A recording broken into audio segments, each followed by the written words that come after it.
इंदौर शहर के cyber cell ने एक बड़ी कामयाबी हासिल की है। साइबर सेल ने जिस गिरोह का पर्दाफाश किया है वो अंतर्राष्ट्रीय स्तर पर ऑनलाइन फ्रॉड को अंजाम देने वाले ठगोरों को बैंकों में करंट अकाउंट खुलवाकर उसे बेचते थे। साइबर टीम ने पिछले दिनों हुई एक शिकायत के आधार पर इस मामले में इंदौर के एक आरोपी सहित निजी बैंक में कार्य करने वाले कर्मचारियों को भी गिरफ्तार किया। इस गिरोह ने लगभग 6 करोड़ रुपए से ज्यादा की हेराफेरी इन खातों में की है।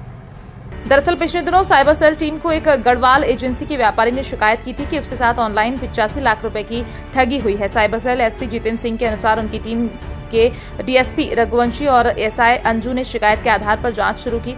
जांच में यूपी से इंदौर आकर ऑनलाइन डिलीवरी का काम करने वाले राकेश त्रिपाठी के नाम से इंसन में करंट अकाउंट मिला। पुलिस जांच में सामने आया कि इस खाते में लगभग 6 करोड़ रुपए से ज्यादा के फर्जी ट्रांजैक्शन किए गए हैं। इसी फर्जी खाते में शिकायत करने वाले गढ़वाल एजेंसी के भी कुछ रुपए ट्रांसफर हुए थे। साइबर टीम द्वारा राकेश त्रिपाठी से पूछताछ करने पर यह मामला सामने आया। उनका यहां खाता इंडसइंड बैंक में काम करने वाले शहजाद ने खुलवाया था।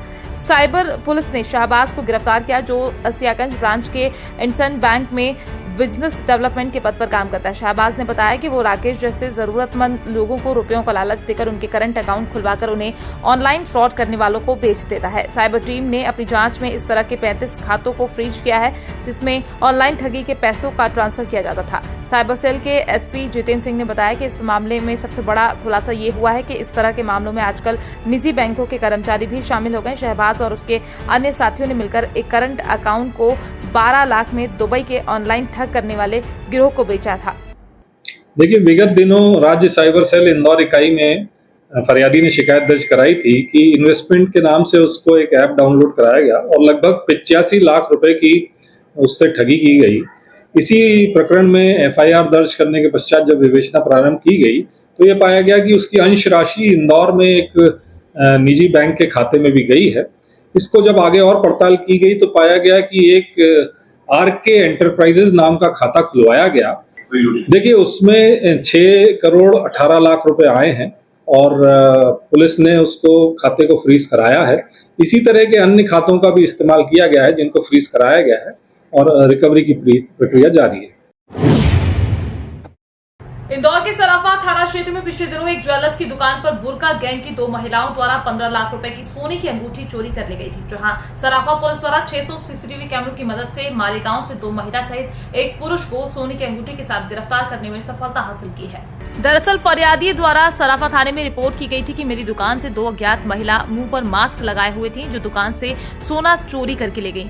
फरियादी की रिपोर्ट पर पूरा मामला संज्ञान में लेकर तुरंत एक टीम गठित की गई। जहां टीम द्वारा 600 सीसीटीवी फुटेज खंगालने के बाद आरोपी मालेगांव महाराष्ट्र का होना पाया गया।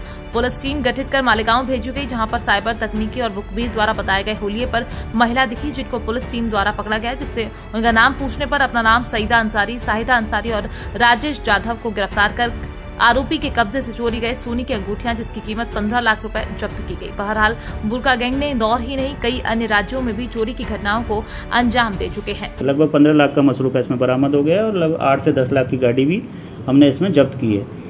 ये जो गैंग है बुर्का गैंग के नाम से इनफेमस है। इन्होंने मुंबई में, नासिक में, मालेगांव में, इंदौर और ऐसी जगह भी घटना करना कबूला है। इनका आपराधिक रिकॉर्ड भी है। तो एक बहुत बड़ी इसमें सफलता है जिसमें एक इंटर स्टेट गैंग जो बड़े ही सातिर तरीके से बड़े ज्वेलर्स के यहाँ पे जाके इस तरीके से चोरी करता है, उसको अभी हमने हिरासत में लिया। 2 महिलाएं, 1 पुरुष और 1 गाड़ी हमारे हिरासत में। इंदौर से 1500 किलोमीटर दूर से बाइक से इंदौर आकर लूट की वारदात को अंजाम देने वाले बदमाश को पुलिस ने गिरफ्तार किया है। आरोपी ने इंदौर में कई अन्य वारदातों को भी अंजाम दिया है। दरअसल पिछले दिनों 30 मई को इंदौर के अन्नपूर्णा थाना क्षेत्र में एक महिला घूमने निकली थी जहां 2 अज्ञात बाइक सवार बदमाशों ने महिला से मंगलसूत्र और मोबाइल लूट लिया था, जिसकी शिकायत महिला ने अन्नपूर्णा थाना पर की थी। जहां पुलिस ने महिला द्वारा बताए गए इलाके के आसपास लगे सीसीटीवी कैमरों को वीडियो देखे, साथ ही 300 अन्य सीसीटीवी देखने के बाद पता चला कि लूट में शामिल आरोपी उत्तराखंड से आकर इंदौर में लूट की वारदात को अंजाम देते हैं। सीसीटीवी में दिखाई दिए हुलिये के आधार पर पुलिस जांच कर रही थी। इसी बीच पुलिस ने उत्तराखंड भेजी गई टीम से पता चला कि आरोपी इंदौर में ही है। इस आधार पर छोटी ग्वालटोली के आसपास की लोकेशन मिली, जिसके आधार पर पुलिस ने दबिश देकर आरोपी जाकिर हुसैन पिता हसनुद्दीन निवासी रुद्रपुर को गिरफ्तार किया, जिसके साथ इसका एक साथी भी गिरफ्तार हुआ है। अभी इसमें जो 2 आरोपी थे उनमें से एक को हमने गिरफ्तार कर लिया है उत्तराखंड से और उसके पास से जो उसके हिस्से में जो मंगलसूत्र आया था उसका वो हमारे अभी उससे जब्त हो गया है।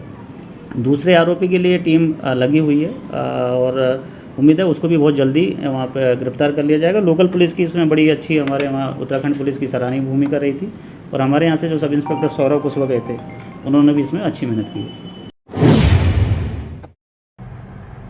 इंदौर नगर निगम में इन दिनों चारों ओर घोटालों का शोर सुनाई दे रहा है, जिसमें अभी लगभग 200 करोड़ के घोटाले का लेखा जोखा सामने आ चुका है। कार्यवाही के दौरान पुलिस अभी तक लगभग 12 से ज्यादा गिरफ्तारियां कर चुकी है। वहीं इस पूरे मामले में आईपीएस अधिकारियों के भी नाम सामने आए हैं और उसके बाद आज कांग्रेस ने प्रदर्शन कर घोटाले के एडिशनल कमिश्नर फाइनेंस का भी नाम भ्रष्टाचार में संलिप्त पाया और उन पर कार्यवाही करने के लिए ज्ञापन सौंपा।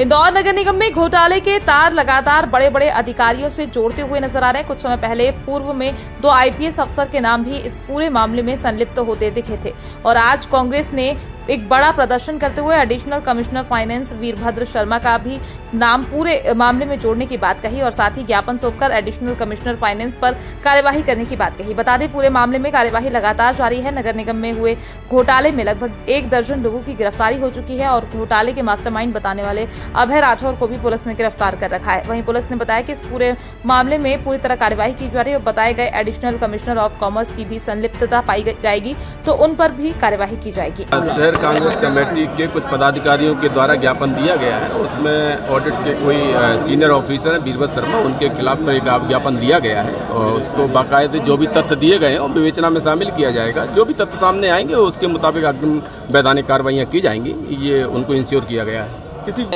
शहर कांग्रेस के अध्यक्ष जी आदरणीय सुरजीत भाई, राजेश चौकसी जी, सारे पार्षद और वरिष्ठ नेताओं ने आज हम लोगों ने बीजेपी द्वारा पोषित अधिकारियों के खिलाफ एक सिंपल सा ज्ञापन दिया। पीथमपुर औद्योगिक क्षेत्र के सेक्टर 3 में स्थित सिगमेंट पाइप नामक कंपनी में सुबह करीब 7 बजे अचानक आग लगी। देखते ही देखते आग ने विकराल रूप ले लिया। दरअसल शुरुआत में कंपनी के डंपिंग यार्ड में आग लगी। सूचना मिलते ही पीथमपुर दमकल की गाड़ियां आग पर काबू पाने के लिए पहुंची। वहीं लगातार दमकल की गाड़ियों धार, इंदौर, पीथमपुर से बुलाई गई। 9 घंटे की कड़ी मशक्कत के बाद आग पर काबू पाया गया। घटनास्थल पर पहुंचे फायर एसपी शशिकांत कनकने ने जानकारी देते हुए बताया कि आग की सूचना के साथ ही नगर पालिका पुलिस विभाग के साथ एसडीआरएफ ने मोर्चा संभाला। आग की इस घटना में किसी प्रकार की कोई जनहानि नहीं हुई है। वहीं एयरपोर्ट से भी फायर फाइटर पहुंचा, जो पानी की कमी के चलते ज्यादा उपयोगी साबित हुआ। फिलहाल आग पूरी तरह से काबू में है। सूचना मिलने के बाद मौके पर इंदौर कमिश्नर दीपक सिंह, धार कलेक्टर प्रियांक मिश्रा, धार एसपी मौका मुआयना करने पहुंचे। लेकिन पूरी टीम ने बड़ा स्ट्रेटेजिकली इसको तय करके एक कट ऑफ पॉइंट बनाया और जो रेत के जो बालू सीमेंट और रेत के जो डब्बे हैं उनको बुला करके सबसे पहले हम लोगों ने जहाँ जिस एरिया में आग लगा था उसको सेग्रीगेट करने का प्रयास किया है और कुल मिला के 80% हम लोगों ने इस पर आग पे काबू पा लिया है। मुझे लगता है कि आने वाले 1-2 घंटे के अंदर पूरी तरह से इसको शांत कर दिया जाएगा और जो रेस्ट ऑफ द फैक्ट्री है उसमें कहीं कोई आग फैले नहीं। जबलपुर के तिलवारा थाना क्षेत्र अंतर्गत आने वाले डगडगा हिनोता क्षेत्र में उस समय सनसनी फैल गई जब एक पति ने शराब के नशे में पारिवारिक कलह के चलते लोहे की रॉड मारकर पत्नी की हत्या कर दी। आरोपी पति ने अपनी पत्नी पर एक बार नहीं बल्कि बार लोहे की रॉड से हमला कर उसे मौत के घाट उतार दिया। वहीं आरोपी पति ने फांसी लगाकर आत्महत्या का प्रयास किया, लेकिन वहां मौजूद परिवार के लोगों ने फांसी लगने से पहले ही आरोपी को बचा लिया। महिला की मौत की खबर सुनते ही आरोपी पति मौके से फरार हो गया। घटना की सूचना मिलने के बाद मौके पर पहुंची पुलिस ने मामला दर्ज करते हुए आरोपी की तलाश में जुट गई। परिजनों से मिली जानकारी के मुताबिक विष्णु अपनी पत्नी सीमा और 3 बच्चों के साथ रहता था। पति पत्नी दोनों ही मजदूरी का काम किया करते थे, जहां पारिवारिक कलह के चलते पत्नी को मौत के घाट उतार दिया। मौके पर पहुंची पुलिस ने मामला दर्ज करते हुए फरार आरोपी की तलाश शुरू कर दी है। थाना तिलवारा हत्या का मामला हुआ, ग्राम डगडगा हिनोता में पुलिस को सूचना मिली थी। लिखीराम द्विवेदी जो 25 वर्षीय है अपनी पत्नी का मर्डर कर दिया है। प्रकरण में पुलिस ने इन्वेस्टिगेशन की, FIR रजिस्टर की और आरोपी को पुलिस ने अरेस्ट कर दिया।